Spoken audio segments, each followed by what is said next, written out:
Hi, I'm Norah O'Donnell, and this is Person to Person. Our guests tonight are Secretary Hillary Rodham Clinton and Chelsea Clinton. Hillary and Chelsea Clinton have spent decades in the public eye as First Lady and First Daughter. Hillary as Senator, Secretary of State, and the first female presidential candidate of a major party. Now, the mother-daughter duo is setting out on a new adventure. Thank you. Through the Apple TV Plus docuseries Gutsy, based on their book, The Book of Gutsy Women, favorite stories of courage and resilience. They're joined by famous guests like Megan Thee Stallion, All right. Amy Schumer, and Gloria Steinem to talk about what it means to be gutsy. We start our intimate person-to-person conversation with Hillary Rodham Clinton and Chelsea Clinton at Katz's Deli in New York City.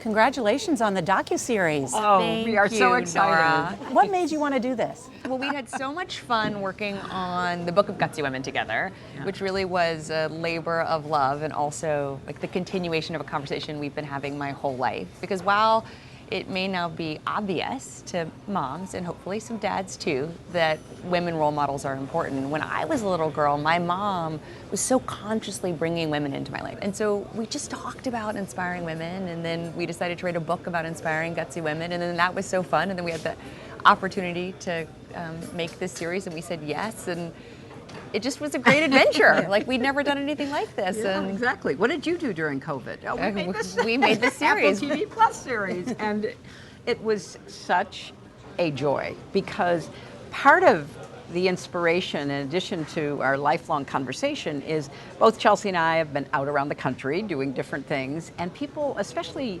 young women and young girls, sometimes ask us, well, who inspired you? And so when we wrote the book, we wanted to not just highlight women who had done amazing things, but women who also tried to knock down barriers and open doors for others who made a difference in their community. And that, though, then gave us the chance, Norah, to meet so many women whose stories we didn't know, and now whose stories I think we're so grateful that we are familiar with and that we've been able to share. How would you describe a gutsy woman?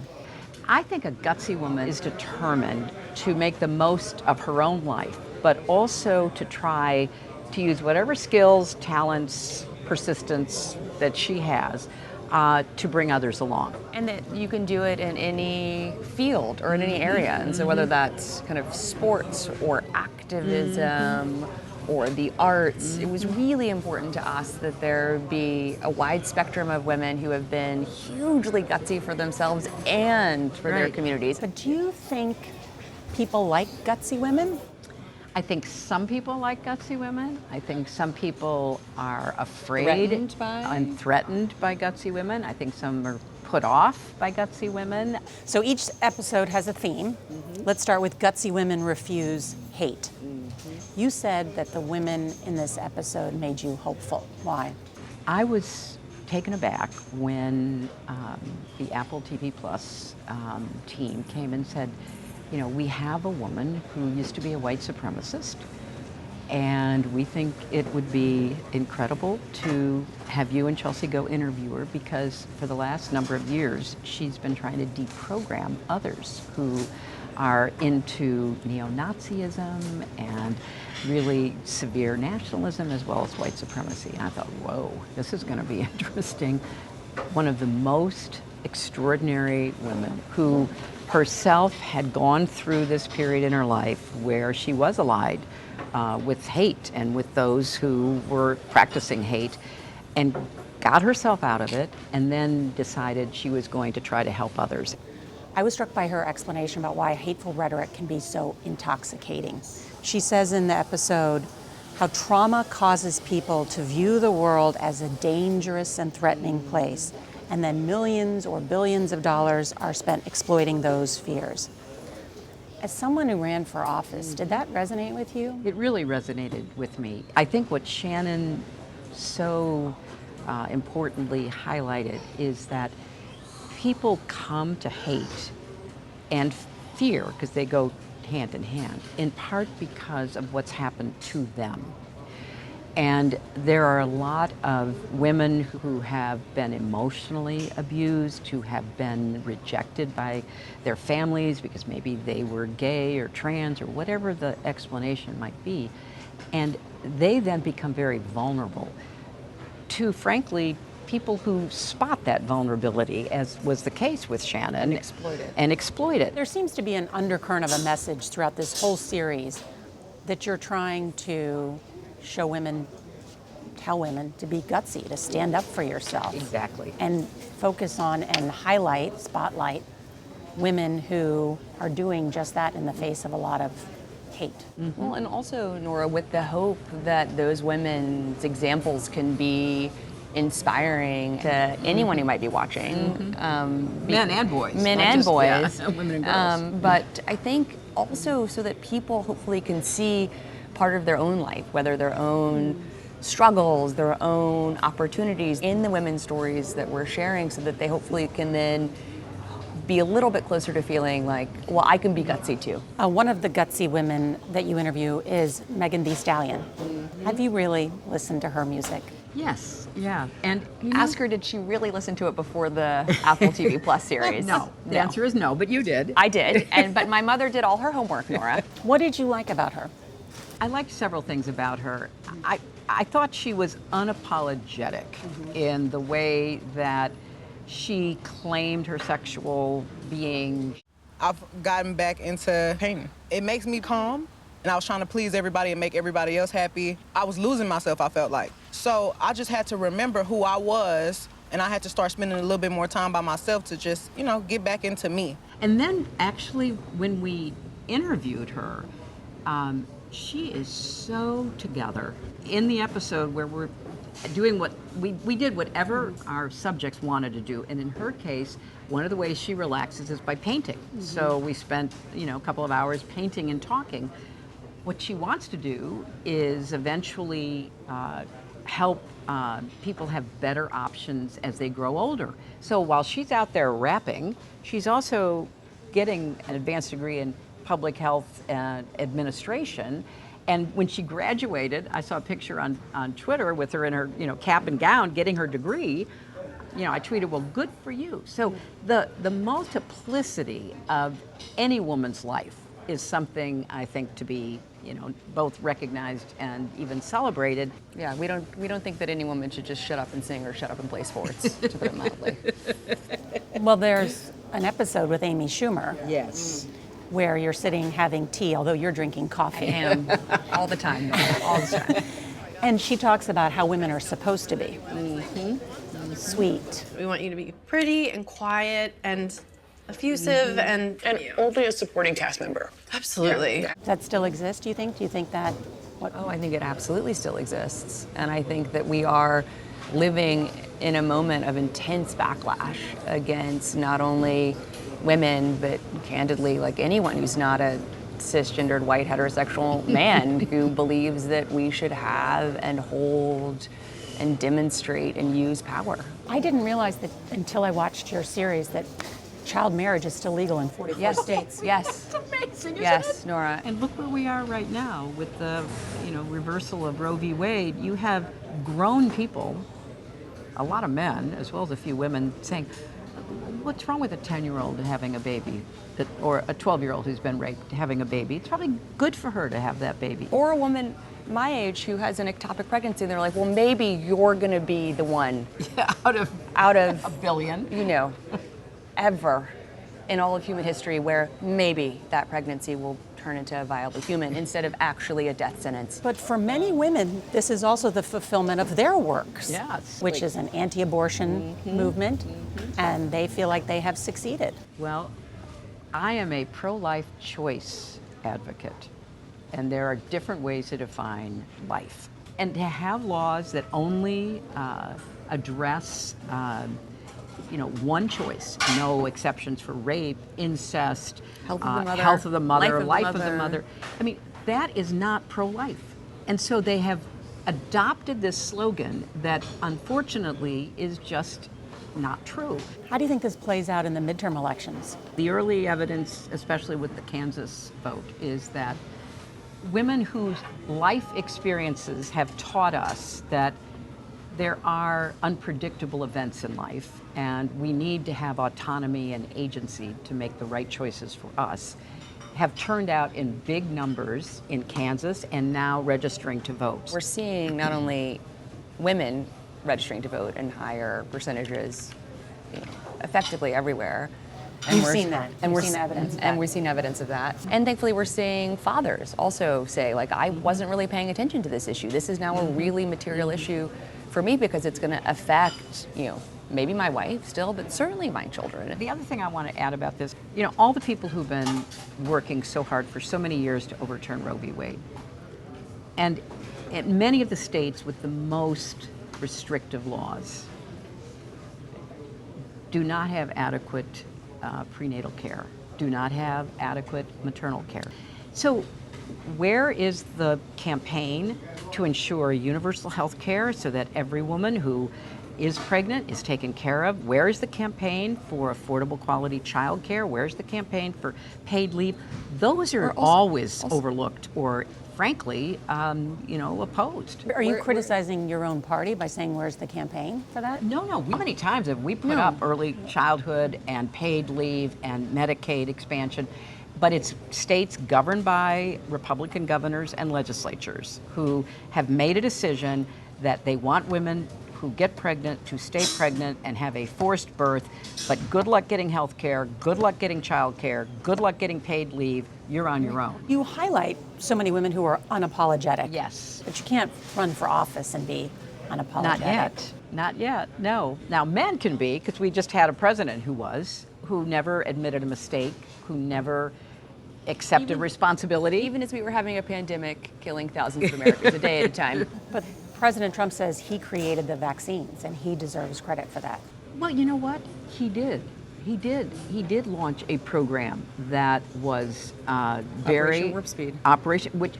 And you know what? If he'd had a professional, acceptable response to the rest of the pandemic, not telling people to drink bleach and the other stuff that he did, I think he would to wear a mask. Consistently. And nearly dying and getting out of the hospital to drive around so that people could see that he was still alive. I mean, if he cared more about public health than his own performance. He would have gotten credit. He would have gotten credit that the government that he was currently the head of deserved. You also reveal why you wear a pantsuit. Yes. I didn't know that story. It's like by far and away the greatest revelation I had during this whole Other than your journey hair, with my mother. I think pantsuits are synonymous with But I didn't know that she'd had that My first deep invasion of privacy. My first experience was when I was First Lady and I was in Brasilia, the capital of Brazil, on a state visit with my husband, and I was sitting on a couch and the press was let in and there were a bunch of them shooting up. And all of a sudden the White House gets alerted to these billboards that show me sitting down with, I thought my legs together, but the way it's shot, it's sort of suggestive. And then I also began to have the experience of having photographers all the time. I'd be on a stage, I'd be climbing stairs, and they'd be below me. It's so creepy. I just couldn't deal with it, so I started wearing pants. What's the gutsiest thing you've ever done? I think maybe the gutsiest thing I've ever done was just getting up and leading my life as a kid.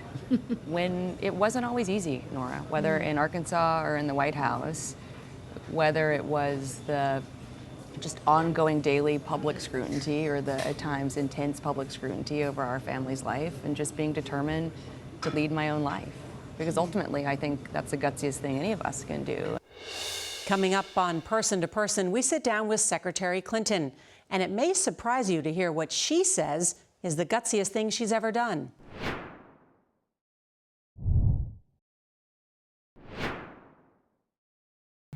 Why'd you choose the word gutsy? Yeah, I love the word gutsy. And when Chelsea and I were writing the book, we were talking one day and said, well, what are we going to call it? And it just kind of came to both of us, the book of gutsy women. What's the gutsiest thing you've ever done? The gutsiest thing I ever did privately was stay in my marriage. It was not easy, and it was something that only I could decide. And then in my public life, running for president, I mean, it was hard. It was really hard. And it was, trying to be on that tightrope without a net and nobody in front of me because it hadn't been done before. I guess I was surprised that you said that staying in your marriage was gutsier than running for president. Well, it was, in terms of my private life, it was really hard. And as you know, everybody had an opinion about it. People who I'd never met had very strong opinions about it. And it took a lot of, honestly, prayer and thoughtfulness and talking to people I totally trusted to really think through, because it was all being done in public, Norah. So it made it even more painful and difficult, but I have no regrets. There's a whole episode about love where you Yes. talk about this.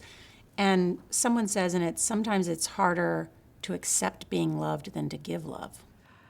I think that's really profound. And we wanted to do a whole episode on love and the choices women make and how hard it can be. Because when you really come down to it, what do you think about the most in your life? What do you talk to your friends about? What do you talk to your kids about? Relationships. Relationships. In the conversation with the Reverend and about your marriage, you said there are times that telling is crueler than not telling. Secrets sometimes need to be disclosed, and sometimes they don't. Yeah. Do you wish that you hadn't known about his affair? I can't turn the clock back. I mean, my reality is what happened to me. But I do know of cases where somebody felt compelled to share a secret and it shattered a family. And sometimes, you don't want to live dishonestly or inauthentically, but sometimes it is a mark of maturity to know when to speak up and when not to. Are there enough gutsy women in politics? Well, there are women who think they're gutsy because they say outrageous things, do outrageous things, and foster a sense of performance and kind of entertainment and don't do the work. And then there are a lot of women now in politics who I admire, who get up every day and do their job, whether it's being a mayor, a governor, a member of Congress, our vice president. They are trying to be as gutsy as they can in fulfilling the responsibilities of the jobs that they have. And so I think everybody has a choice to make. And as a woman in politics or a woman in government, you are being judged all the time. And you have to, at the end of the day, do what you believe is right for the people who've entrusted you with the job you have. Have you watched any of the January 6th hearings? I've watched all of the January 6th hearings, and I'm really proud of that committee. Liz Cheney and her only other Republican colleague, the only two of them on the committee, are doing a great service to our country and to our democracy. And the other Democrats who I've watched question the witnesses, there's three things I would quickly say about it. I mean, one, it had to happen. I mean, the committee's the investigations. committee had to happen. You had to pull this out into the light of day. Secondly, they have performed extraordinarily well. They have presented evidence in a coherent way that people can follow.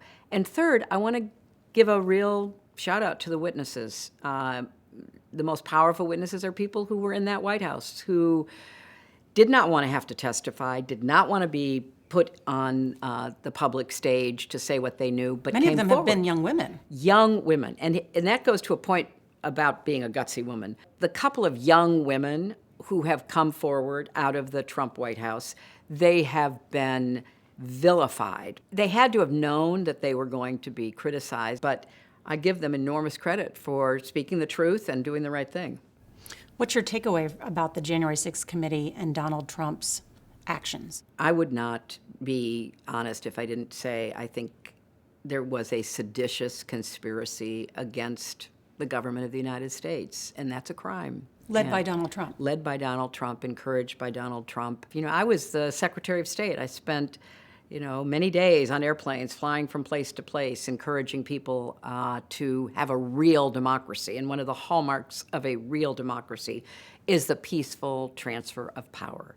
Was I happy when I beat Donald Trump by nearly 3 million votes but lost the Electoral College? No, I was not happy. Did I even for a nanosecond think I'm going to claim victory and try to get the Democrats to refuse to certify the election? No. Would you ever run for president again? No. But I'm going to do everything I can to make sure that we have a president who respects our democracy and the rule of law and upholds our institutions. What if Donald Trump runs again? He should be soundly defeated. It should start in the Republican Party. Grow a backbone. Stand up to this guy. And heaven forbid, if he gets the nomination, he needs to be defeated roundly and sent back to Mar-a-Lago. We're out of time. At Secretary Clinton, thank you. Thank you, Norah. Coming up, we sit down with Chelsea Clinton and ask her if she'll ever run for public office.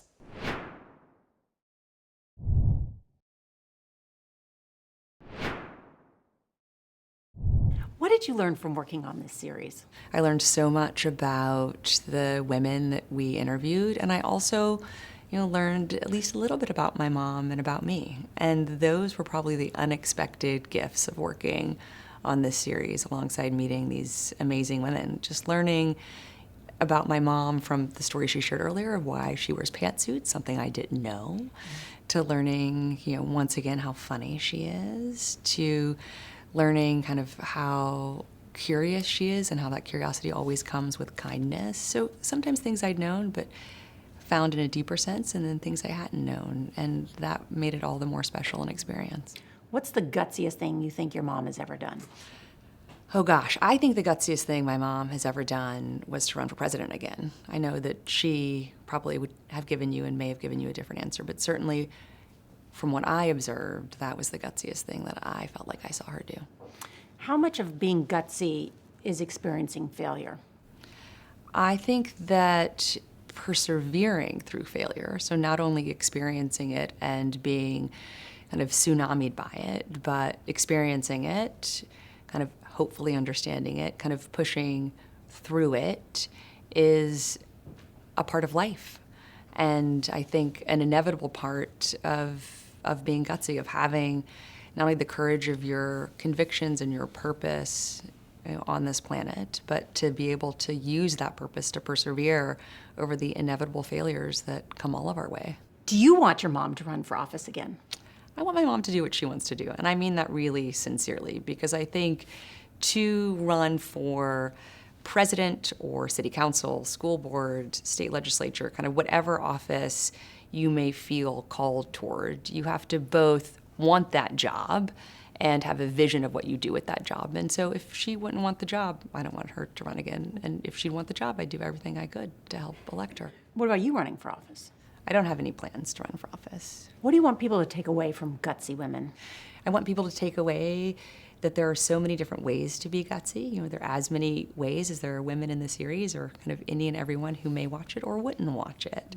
And then to think about these women as hopefully, moments of kind of inspiration, reasons to persist through. I think about women that I didn't know until we embarked on this series, like the amazing women of, the New York City Fire Department, or Katrina Brownlee, a former NYPD detective.